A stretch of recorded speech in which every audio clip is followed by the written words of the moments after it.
So hello, everybody, and thank you so much for being here today.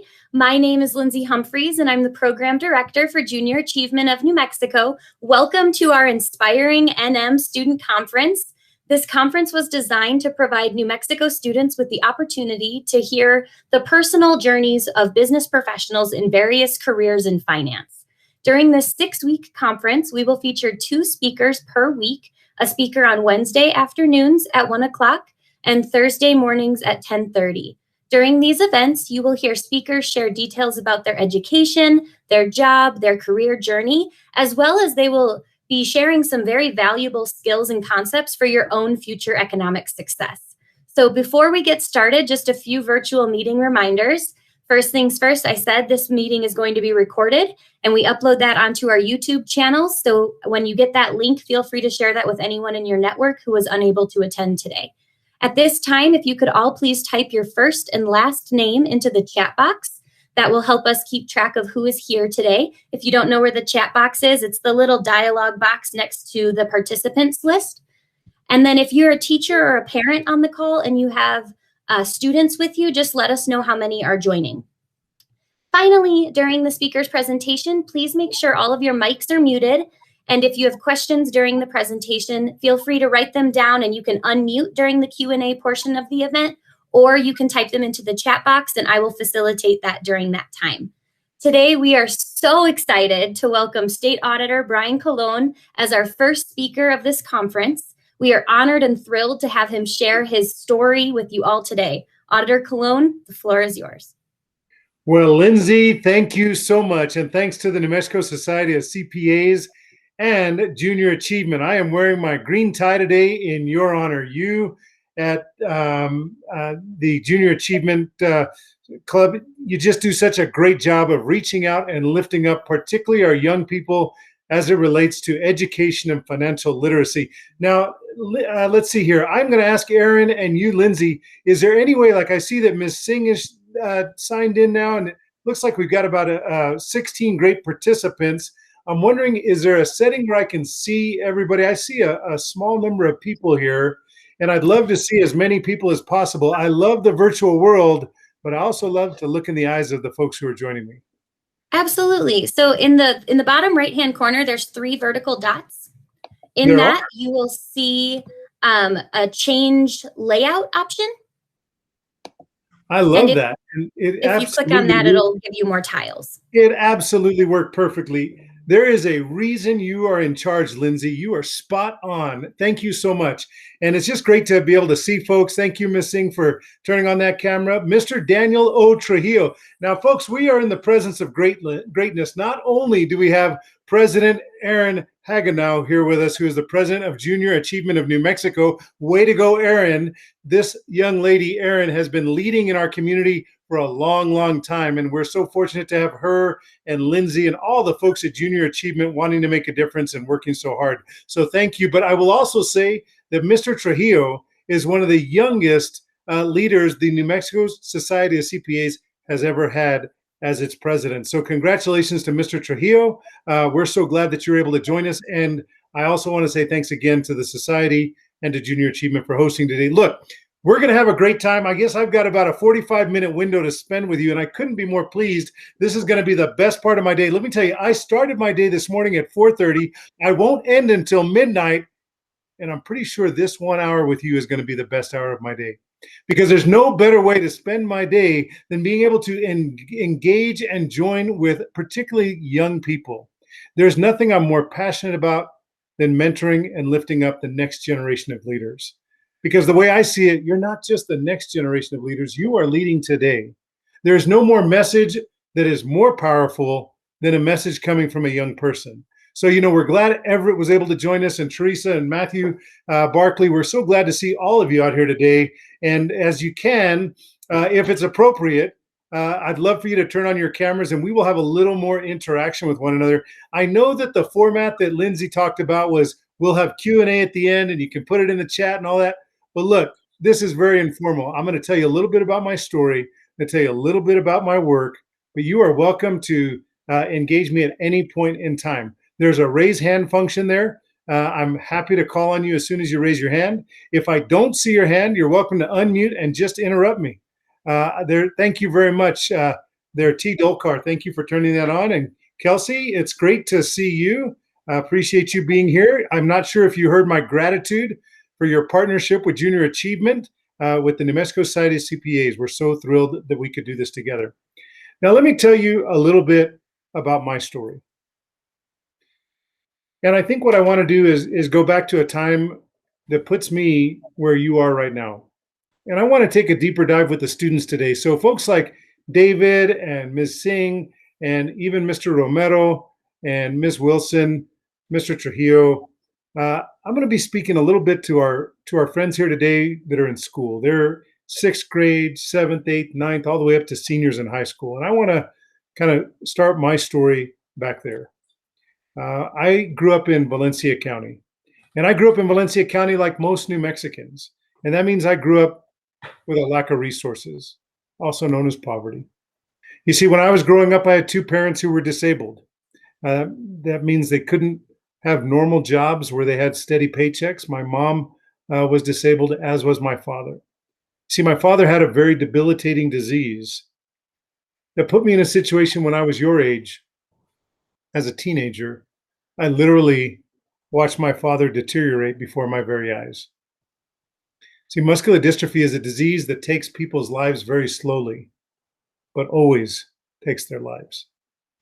You see, in growing up as a teenager, I remember I had my father's dream that I was able to think about and focus on while I was going through middle school and high school, because he had a dream. He had a dream that someday his little redheaded freckle-faced mocosito would be the first in the family to go to college.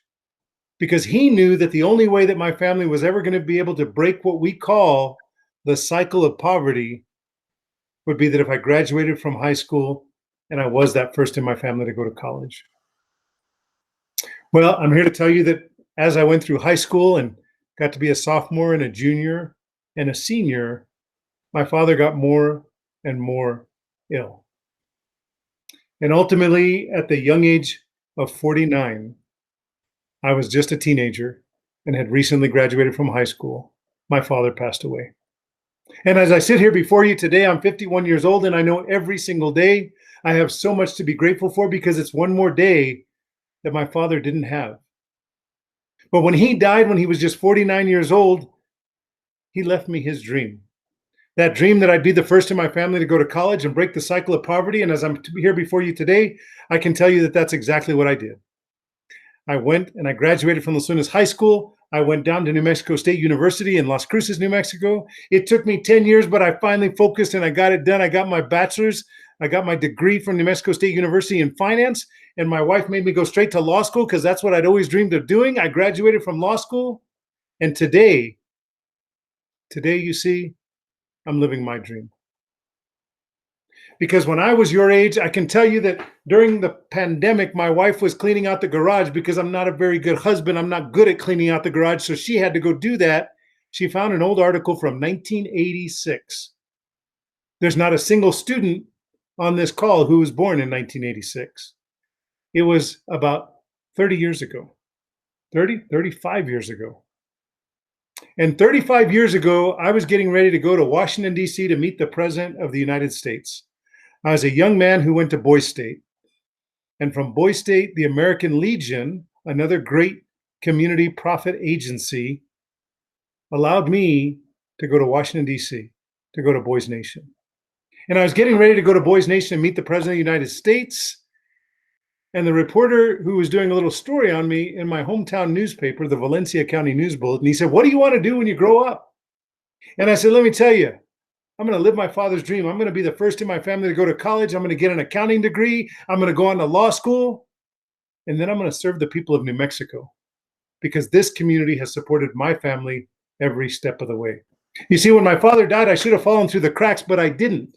I was able to live my father's dream because community stepped up and stepped in, and they helped me live my father's dream. And as I sit here today, I don't have an accounting degree like the smart people on this call, like Daniel Trujillo, CPA, and the other folks who are accountants on this call. But I got close. I got a finance degree. And that's for people who aren't just quite smart enough to be accountants. You get a finance degree. So I got a finance degree. I finished that up and I went straight to law school, just like I told that guy 35 years ago I was going to do.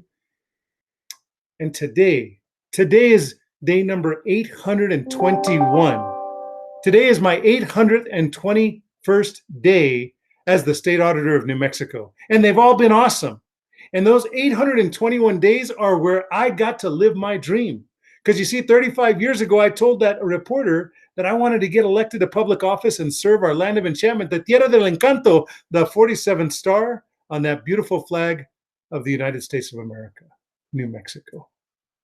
And I get to live that dream because of community. So everything I do it with a full heart, and I do it in a way that hopefully lifts up others. See, because I adopted a slogan that I came up with a very long time ago. And the people on my team know what it is. You know, as state auditor, we do a lot of things, but most importantly, we protect New Mexico's families from waste, fraud, and abuse in government. We'll talk about that here in a minute. But let me just tell you my personal approach to life. I believe with all my heart that your success in life is always directly proportional to the success you help others achieve. I say that again, your success in life will always be directly proportional to the success you help others achieve. And I can assure you that the reason I get to live my dream today is because so many people poured into me, and I owe a debt to my community that I'll never be able to repay fully. But like my 23-year-old son knows, he knows I'm going to die trying. You see, because he's one generation out from poverty. He's one generation from having to stand in lines so you could get free food. One generation out from having to watch a truck pop up on a table and put free cans of peanut butter and blocks of cheese on that table so that my family could stand there so that we'd have food to eat. And one generation out from that, I have so much to be grateful for. Because one generation out from that little redheaded freckle-faced mocosito who stood in that line with his parents down in Valencia County, one generation out, my son is a very proud Albuquerque High Bulldog who graduated and got a presidential scholarship to go to George Washington University.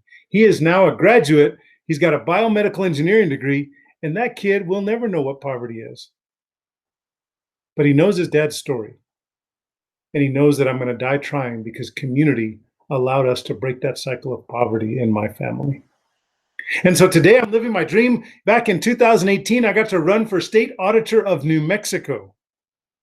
State auditor of New Mexico, and it was awesome. I traveled all 33 beautiful counties of New Mexico and asked people to give me a chance to serve and repay that debt that I owe my community and that I'm so passionate to do. And I can tell you that as I sit here today, 821 days later, there are a couple things that I really like about being state auditor of New Mexico. Number one, folks like Junior Achievement say, will you come speak? And the answer is, of course, absolutely I will, because Junior Achievement makes a difference in our community every single day. Because they believe that pouring into young people is the way you make the difference in community. It's the way you lift up community. And I'm so pleased to be able to be here today. But my favorite thing, this is how goofy I am. So hopefully the students can understand how goofy this is. They may not. The adults on this call will really realize that not only do they have a passionate state auditor, they've got a goofy guy running the office. So I got 500,000 votes, 500,000 votes or so to become the state auditor of New Mexico. And one of the favorite things that I got with those 500,000 votes, I got a badge. Check that out. And here's the thing. I got a badge. Hey, Lisa Kerr. I got another team member on here. I got Lisa Kerr. I got David. I got Benjamin. We got some great team members from the Office of the State Auditor. Hey, Tinley. Look, I got some great team members here with me today. They're all the folks that really make things happen at the Office of the State Auditor. But literally, I'm so goofy. This says State Auditor, Office of the State Auditor. It says #1 auditor. That's me. And the thing is I have what's called subpoena power, which means I can walk into any office in the state of New Mexico. I can say, I need these documents. You've got to give them to me. And if they don't want to, I get to issue what's called a subpoena, and they have no choice. They got to turn them over. Now, the thing is when I walk into the office, pretty much if you work in government, if you're in New Mexico, you probably know that this redheaded freckle-faced guy is also the state auditor of New Mexico, and you're going to turn over what I'm asking for. So my point is, I'd never get to pull out this badge for real business purposes. So what did I do? This is how goofy I am. And I see a couple of my other friends here, one in particular who I'm going to have my morning with tomorrow morning at 6:30 in the morning. I'm glad you're able to be with us today. But I actually am so goofy and love my badge so much that I turn my badge into a card holder so that every time I have to give a business card out, I get to flash my badge. How goofy is that? But it's also an opportunity to show off a beautiful picture of my wife. Can you see that? That's my wife and me from about almost exactly 25 years ago. And I weighed about 100 pounds more than I do today. I went to the doctor the other day. He said, "How is it that you lost another 10 pounds during COVID?" And I said, "I'm not sure, but I'm sure glad to hear it." So let me get on to the work of the Office of the State Auditor, because we are now at 1:16, which means I've been going for 15 minutes, and Lindsay's going to keep me on track. And I got to make sure that I'm meeting Madam President Erin Hagenau's expectations, because if I fall short of those, it's not a good thing. So let me just tell you, the Office of the State Auditor, our job. Let me ask this: anybody have any questions? Anybody have any questions? I see a bunch of adults here. I don't see any young folks. I'm sure they're out there somewhere. I know some of us are educators, right? And so you've got it going in your classroom. But let me just take a minute to pause, because there's no question off the table. Let me just tell you a little bit more of the lens I looked through. 25 years ago, I married the love of my life.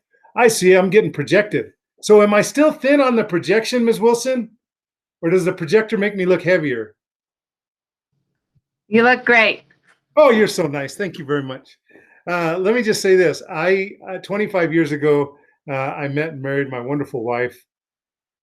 And she's incredible. She's a civil engineer. She's got a master's in math. She's working on her PhD.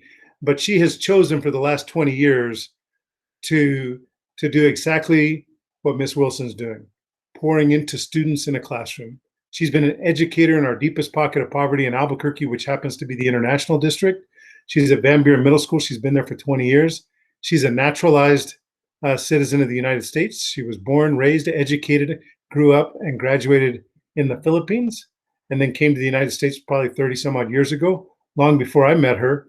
And I'm so glad she did, because it's been a 25-year awesome journey. Let me take some questions here. Great question. I think it was Miss Wilson's student who asked that question. Somebody asked, which president did I meet? And here's the funny thing. I wish I could see the students, because I'd get this show of hands kind of thing, but I'm going to take it from the adults here. Raise your hand. Well, the adults are all going to know. That's not even fair. Like, everybody here remembers, like, Forrest Gump, right? You know who Forrest Gump is? Hey, Meg, welcome. I'm glad you made it. So look, Forrest Gump, you know how in that movie he's like with all these famous people, like he just pops up, right? Like he's right place, right time. I'm like the Forrest Gump of New Mexico politics. I met every president of the United States from 1980 until 2016. Can you believe that? For 36 years, I met every president of the United States. I've met the one that I met during Boys State and Boys Nation. And if you don't know about that program and you're a sophomore or a junior now in high school, make sure you look into that program, Staters. And I'm going to put my contact information in the chat before I leave, so you can reach out to me if you want more information about that. But it's a phenomenal program. It's been going on for generations. The president of the United States back in 1987, when I went to Boys Nation, was President Ronald Reagan.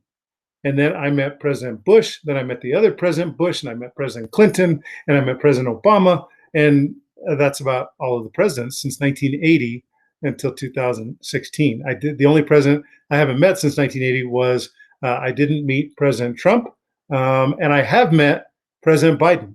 In fact, there's a picture of the president and me right behind me here. That's who I met back in 1987, was President Reagan. So that was the question that I saw come up in the chat. Are there any other questions? I know that Lindsay's going to help me navigate questions in the chat, because they don't always pop up in time for me to see them. Do we have any other questions before I get into a little bit of the work of the State Auditor's Office? Yeah, so there's two. One of them is from Everett Nickel. What is the funnest thing you've done? Oh man, other than being with you today, Everett, I mean, come on, this is a blast. I would almost pay you to get this opportunity to be with you today. Let me see, the funnest thing I've ever done. Um, that's a great question. I have to tell you that I love taking a deep dive in community, and if I'm engaged with people in almost any setting, I am thrilled to be there, and it's a fun day for me. Um, I guess the first thing that came to my mind was I don't know if it was the most fun, but it was one of the most memorable things. Um, and Everett, probably you're too young to remember this, but President Obama gave a very famous speech back when he was just a state senator. And I was just a stone's throw from him when he gave that speech. No one knew who he was. It was at the Democratic National Convention, and I was the chair of the Democratic Party of New Mexico. So I had really good seats. It was really cool. And he gave this speech that just made the hair on the back of my neck stand up. I just knew that he was going to do something spectacular with his life and make a difference in the lives of others, which is what I've always dreamed of doing myself. Um, and that's a moment I'll never forget. And that was a lot of fun, because then ultimately he went from this little state senator to being president of the United States years later. So that's pretty fun. That's pretty fun. But other than that, I don't have any like hobbies. For me is seeing how many nonprofit boards I can serve on at the same time and make a difference. Like those are my hobbies, like community service. That's my hobby. I used to be a bowler when I was in high school, your age, maybe. But I'm not a sports guy. I don't have a team. I just have my community, and I do everything I can to lift it up. And that is what makes me happy every day of my life. What other questions do we have there, Lindsay? There is one from Liza K. Is there a similar program that you mentioned for girls? There is. It's called Girl State. Very creative, that American Legion, right? They call it Boy State and Girl State. So very creative Legionnaires. But check that out. In fact, if you don't mind, Benjamin, will you put my personal cell and my personal email address? Will you put that in the chat for everyone to have? And here's the deal. Let me do this. And I think that if you ask Kelsey, she knows this. My goal, let me just say this, especially to the students, and I do this all over the state. I give out my personal cell number to students all over New Mexico and my personal email. Here's my goal. My goal is actually to freak you out as to how quickly I respond when you send me a text. Like, that's my goal. My goal is that when Kelsey sends me a message, like, how does Brian respond so quickly to the text message? How does he respond to that email so quickly when he's got such a robust and enriched schedule? Because I'm never busy. I am never busy. Let me just say that again. I'm never busy. My schedule may be robust. My day may be very enriched, but I'm never busy. Because when you send messages that you're busy, you're actually putting up barriers. You're putting up barriers to people who are around you who may need you to engage and support them on their journey. And I never want to have any barriers. That's why I'm just Brian. David Smith, he's still new in my office. He still calls me Auditor Colón. And sometimes there's a delay in how quickly I respond to him because I'm like, who's Auditor Colón? Like, I'm just Brian. But I'm so proud to have him on my team. And Thinley is just getting started with me. So she has no idea how to interact with me yet. She's just figuring me out because we've only met like virtually. I mean, brand new. Like, she's like, who is this guy? And how come he's always so happy? And I'm so happy, Tinley, because I'm living my dream. Like 821 days of awesome as the state auditor of New Mexico. And what does that mean? What that means is that our job at the Office of the State Auditor is to oversee all the financial transactions of the state. Now, you're going to hear a lot about financial literacy over the course of this incredible program that Junior Achievement is putting on. But my job, the state has a $7.4 billion budget. That's a lot. That's a lot of donuts. Huh? That's a lot of donuts. That's a lot of zeros after the 7, right? You're talking like 9. $7.4 billion. And our job at the Office of the State Auditor, with my tiny but mighty team of people who are passionate about serving New Mexico as well, is to make sure that all those transactions are done appropriately. And I get to work with Daniel Trujillo's colleagues and Kelsey's members who are auditors all over the state. We've got about 70 independent public accountants who we work with in partnership and collaboration to protect New Mexico's taxpayers. And when there's waste, fraud, or abuse, our job is to uncover it. So we work to do that every day at the Office of the State Auditor. So we're grateful for accountants. And let me just say this, while I have you as a captive audience, I know that Everett is starting out a business with his friends. I saw in the chat, and that's awesome. When I was your age, I was starting out businesses with my friends. I had a cell phone business. I had a car wash. I had a laundromat. Look, if there was a way to get some quarters out of someone's pocket, I wanted to figure out how to do it because I'm an entrepreneur at heart. But let me just say this, Everett. If you're good with numbers and you're good in business and you stay focused on your academics, I absolutely want to encourage you to think about the field of accountancy. It is one of the most powerful fields you can study in college. Now, for me, I happen to love law the most. Like, I'm a lawyer all day. This is my 20th year of practice.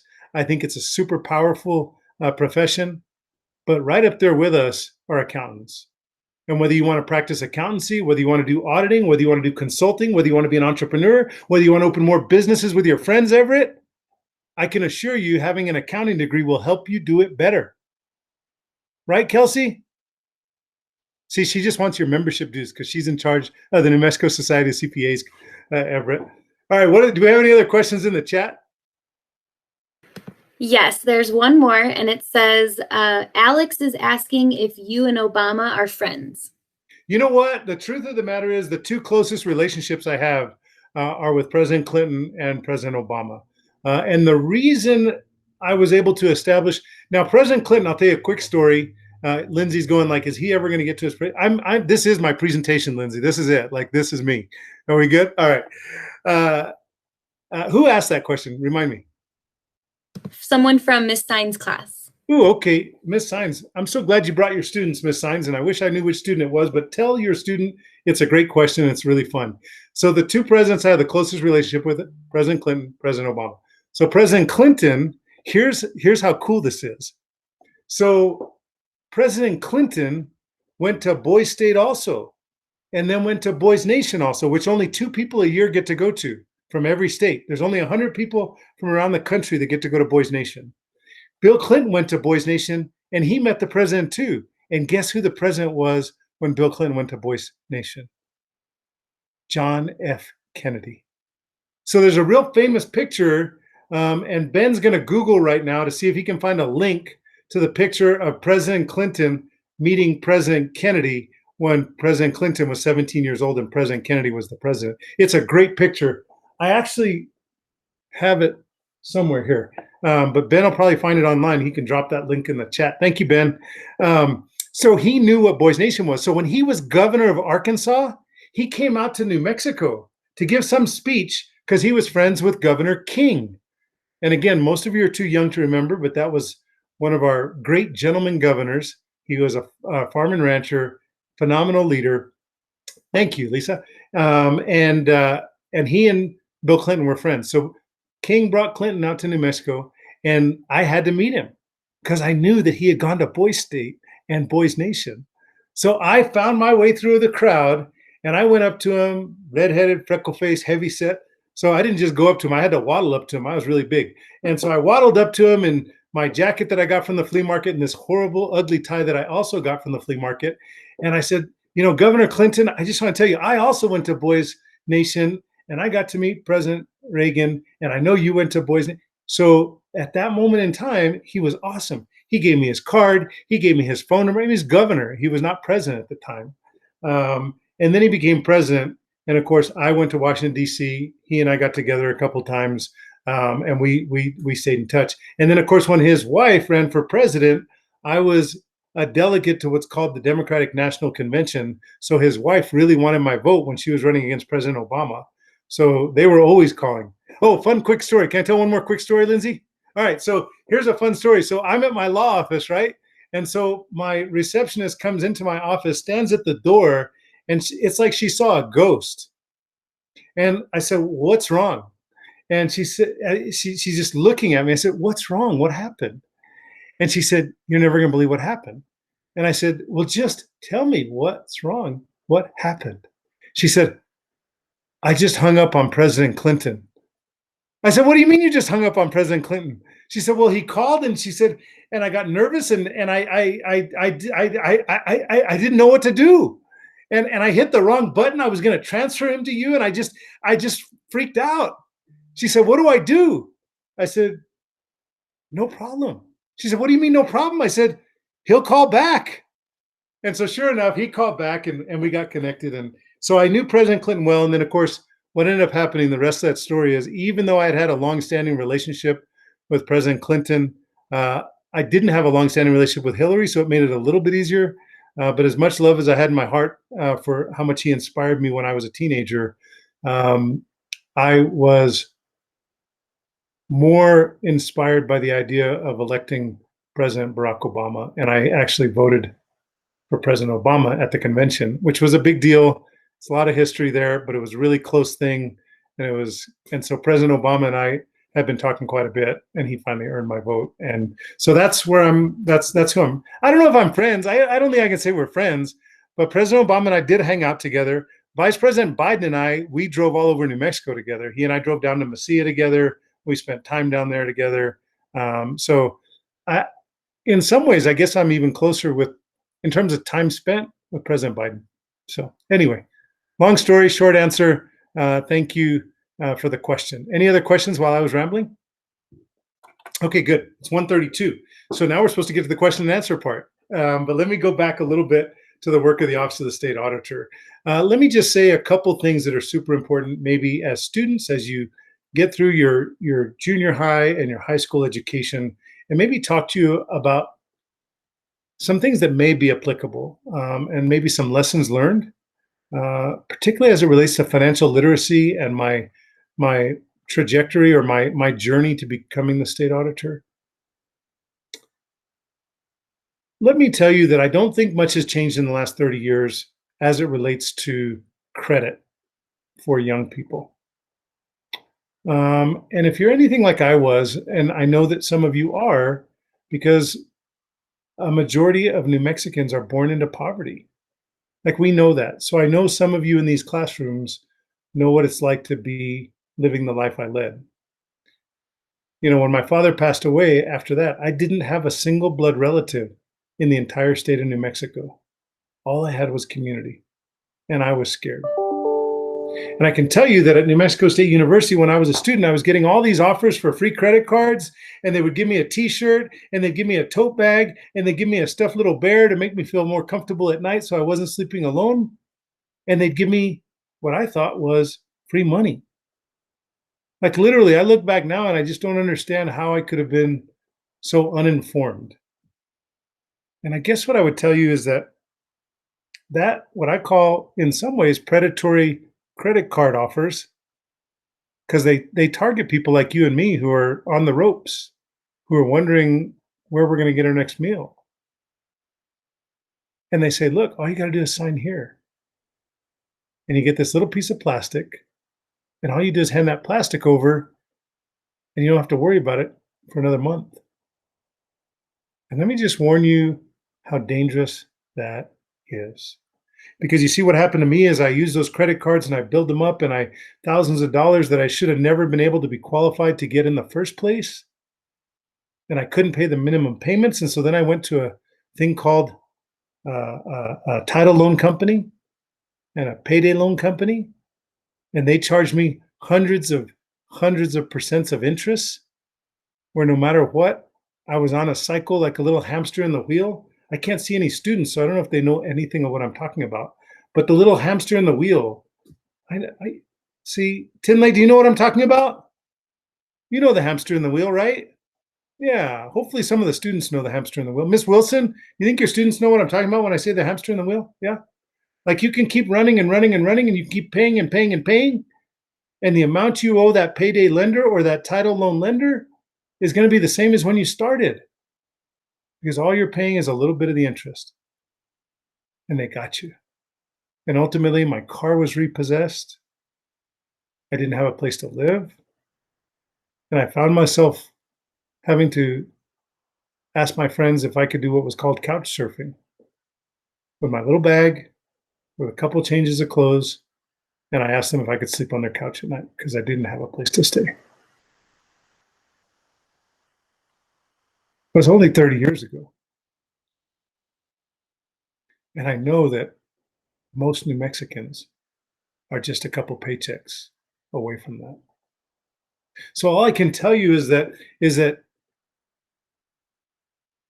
a it's important that you surround yourself with people who can support you on your journey and you can be candid with. I was scared. I couldn't tell anybody what I was going through at the time. And so I put myself in some really bad financial positions because of credit card debt and what we call predatory lending, which is also known as title loans and payday loans. And there's more of those in New Mexico than there are convenience stores, which blows my mind. And frankly, there's an overrepresentation of those in communities of color. So if you're like me, a young woman of color, a young man of color, they're coming after you even more because they know, frankly, financial literacy is even more scarce in communities of color. And thanks to Junior Achievement for trying to change those dynamics. And thanks to organizations like Think New Mexico, who are trying to change those dynamics. So I'm asking you, please make sure that you surround yourself with what I call a personal board of directors. That's a number of people who are around you that it doesn't matter what you say, the answer is going to be yes. I'm here to support you. I'm here to lift you up. I'm hashtag in your corner. And Ben, did you put my cell number in there? All right, you have my cell number. You send me a text, any of you students, any of the adults that tuned in. I can't believe you took an hour out of your life to give it to me. I'm so honored. Thank you very much. You send me a message. You say you need some guidance. You need some help. You're feeling down. You need a light. You need a lift. I'm hashtag in your corner every step of the way. And I will give you the straight advice. And I will give you the support. And I'll connect you with people, resources, and capacity. And yes, Everett, Benjamin's going to put my email in there. Put that Gmail in there again, Benjamin, for Everett. Surround yourself with people you can trust. Because you see, I was 18 and my dad passed. I didn't have a mom here. I didn't have a sister, an older brother. I didn't have a single family member here to turn to for guidance. Fell into the traps. Make sure you have trusted voices around you. Because believe you me, there are people like me everywhere that their mission in life, my mission in life is to lift up young people in our community and help them get from where they are to where they want to be. Because I know my success in life is going to be directly proportional to the success I help you achieve. And I mean that with every bit of my being. Because you remember what I said an hour ago or 45 minutes ago. Remember I said that I'm living my dream today, 821 days of awesome. I lived my father's dream. I broke the cycle of poverty. I graduated from college. I went to law school. And now I get to serve New Mexico. So when you get to live your dream, you know what comes with that? A debt to your community because you didn't get here alone. I know that. There were plenty of people that invested in my dream with their time and with their encouragement and with their talent and with their money and with their assistance. And so I'll never be able to repay that debt. Not fully. But like my son knows, I'm going to die trying. And along the way, he also knows he's not getting an inheritance because for every dollar I make, I give about 75 cents away because I'm all in when it comes to supporting our social profit sector in New Mexico, which is also known as a nonprofit. But who wants to be part of something that's negative? I call it social profit because you lift up our community, Junior Achievement. And so if you're an adult on this call, I'm going to ask right now, President Aaron, to, if you can, will you put the link to donate to Junior Achievement in the chat for me? And here's the thing. If you donate, I have this little thing called Cafecito con Colón. And it's daily on Facebook at 9 a.m. where I shine a spotlight on great things going on in our community to lift up New Mexico. And I have these little mugs. I already finished my coffee for the day, so I don't have my mug right here. But if you make a donation to Junior Achievement and you send me an email that tells me you made that donation, I'm going to give you a free coffee mug. It's got Cafecito con Colón on one side, and on the other side, you know what it says? It says your success in life will always be directly proportional to the success you help others achieve. And I'm pleased to give you one of those if you support Junior Achievement today. So don't hesitate. Aaron's putting the link in the chat for me. Thank you, Aaron. And make that contribution. Support this good work. There's not much more important for our children and our students and our young leaders than financial literacy. There you go. Look at that. Donate to Junior Achievement. Thank you. All right. So I'm going to go back now to Lindsay and ask Lindsay if there are some questions. We've got about 5 minutes. I've got all day, but they've only given me 45 minutes. So I'll take 5 or 10 minutes to wrap things up here and field a couple more questions from any adults in the room or any students in the room. Excellent. Just like he said, we'll open it up. If anybody would like to unmute and ask a question directly, you're more than welcome. And we can also, I'll facilitate the chat box as well. But I'll start us off with one of the questions that came through the registration. And so you've touched on a lot of things that have been influences on your life, but what is the best advice you received as a child? The best advice I received as a child. So look, I don't know that I got advice. I just watched behavior. You see, because my parents, one of the ways we survived is we ran a little flea market down in Bosque Farms, New Mexico on Highway 47 when it was just a little 2-lane road. And from the time I was 10 years old, I was working. I worked at that flea market every weekend. One of the reasons I'm not in sports and involved with sports is because when you're little, as many of you students know, when you're younger, I don't know if Ron knows this. I'm so glad you're here, Ron. I love seeing you. I love your face, and I love you, Ron.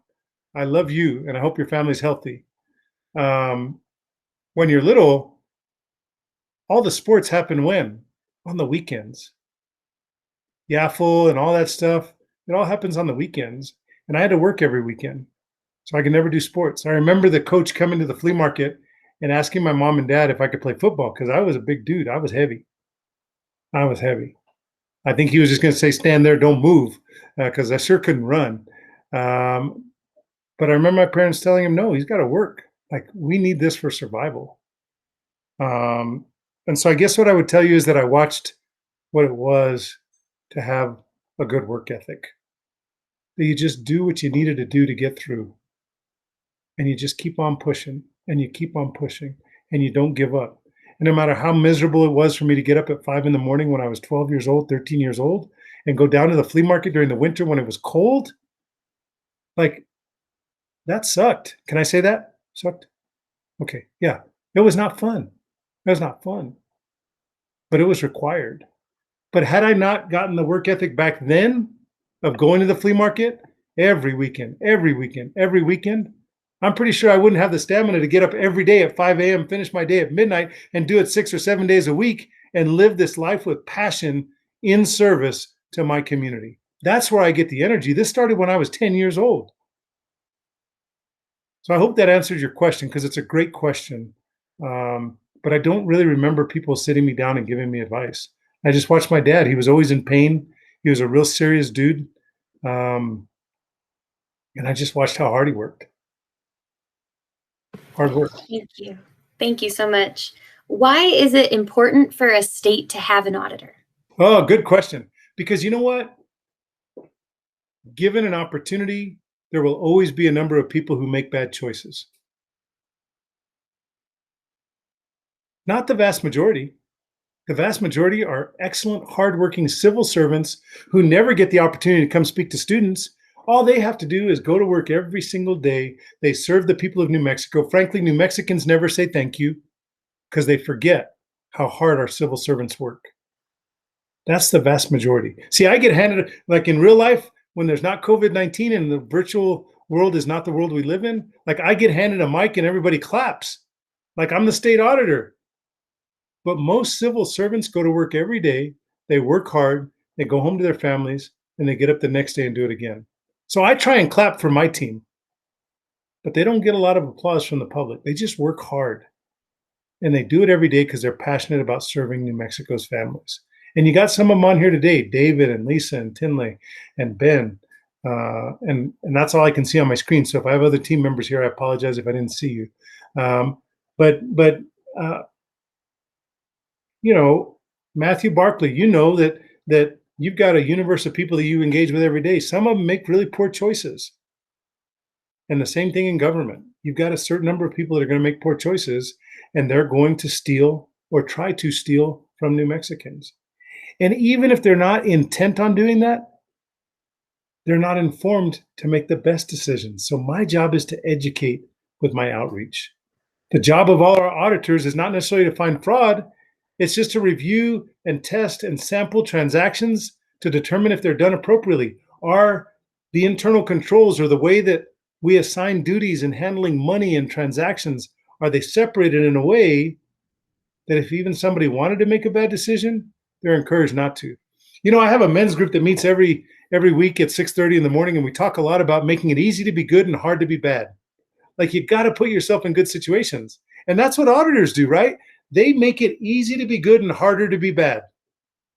They really do. They really do. And that's, I think, the role of an auditor is to hold folks accountable when they're making bad choices and bring it to my attention. And they do. And then I go talk to Larry Parker or Chris Ramirez or the Albuquerque Journal or whatever. But that means everybody else is also gunning for me, if you'll forgive the expression. But I will tell you that means that everybody else holds me accountable too. I have a license plate on the front of my car and the back of my car that says State Auditor. Why? Because I want to make it easy for me to be good and hard to be bad. I got to make good choices. Everybody's watching. Everybody may not care, but everybody's watching. If I cut somebody off, they're going to know the State Auditor cut them off. And they're going to tell 5 of their friends that I cut them off. Now, the 20 people a day that I let in front of me nicely, they never tell anybody. But if they give me a chance, I'll give them a business card so I can show them my badge. All right, what's the next question, Lindsay? Excellent. Well, I want to give it a chance to see if anybody would like to unmute and ask. There's nothing in the chat box right now, but then otherwise we can go through some of the ones from the registration. Cool. Matthew Barkley, you got any questions for me? Now, Matthew is one of my dynamic and incredible mentees. This guy inspires me. I mentor as many young people. Look, as many of you who will allow me to pour into you. Look, I got 15,000 contacts in this iPhone, 15,000. If they sit in this iPhone all day long, they don't do me any good and they don't do you any good. But if you engage with me and you teach me and you inspire me and you allow me to pour into you, I can take some of those resources and leverage them for our collective benefit. And that's how I lift up New Mexico. So Matthew is one of those young men who inspires me. Talk about creative. This guy, you got to get with this guy. He's unbelievable. He's got more ideas than I've ever had, and I've been living for 51 years. But Matthew is one of the great young men I get to pour into on a regular basis. So I'm glad to see you here today. You and Everett need to get together. Everett needs more business partners. So do you, Matthew. If I can say a comment, not so much a question, I would like to say that what you heard from Mr. Colón this evening, well, this afternoon rather, there are some things he hasn't shared with me and things that really inspired me today, even though he's been inspiring me ever since we've been meeting. So I hope for all the students who are on this call today that they really took every single word, every syllable to heart, because that's what he was speaking from. So I just want to congratulate him for always serving his community and always staying true to word, because he always inspires me. So thank you. Thank you, Matthew. Thank you, Mr. Colón. You are most welcome. Thank you for touching my heart. I care about you deeply, and you are an inspiring young man. Excellent. Well, I will wrap us up with our final question. What is the easiest and hardest part of your job? The easiest part of my job is engaging with community. Anytime I get to be out in the community and talking about the team that I have that does such an amazing job and the work we do and why it's important and how we engage community to help us fight waste, fraud, and abuse with our fraud hotline and all these kinds of things. Engaging community, that's the easiest part of my job. It's the thing I love the most. The hardest part of my job, I will tell you this very honestly. We conduct and oversee about 800 audits a year and agreed upon procedures. And we get, and we do that with the team in our office and about 70 independent public accountants from all over the state that do a great job. And if they're not dues paying members to the New Mexico Society of CPA, I don't give them any work. So there you go, Kelsey. The hardest part is there are times when I go to bed at night and I think about the 500 open files I have in my office of people who have submitted complaints and concerns about waste, fraud, and abuse. The hardest part is ending that day wondering, are we taking a deep enough dive into this case or that case? Or am I putting my energy into the wrong case when in fact taxpayers are being abused over here, they're being abused over here, and I'm looking over here? Truly, that's the hardest part of my job. It really is. Because we just don't have the staff to take a deep enough dive on all of it for me to feel like I got no exposure. But I know I do, because it's a numbers game, right? Like the bad actors, the bad people out there, they're very smart. And I worry about that sometimes. Are we looking in the right places? Thank you so much. And thank you so much for your presentation. I'm going to wrap us up to be respectful of everyone's time. So thank you so much, State Auditor Colón, and thank you to everyone on the call with us today. We really hope you enjoyed the program. But before we log off, we have a few just announcements that we do every time. So following this presentation, we will be sending out an email of a post-program mindset survey. And by completing the survey, you will be entered into a chance to win a gift card.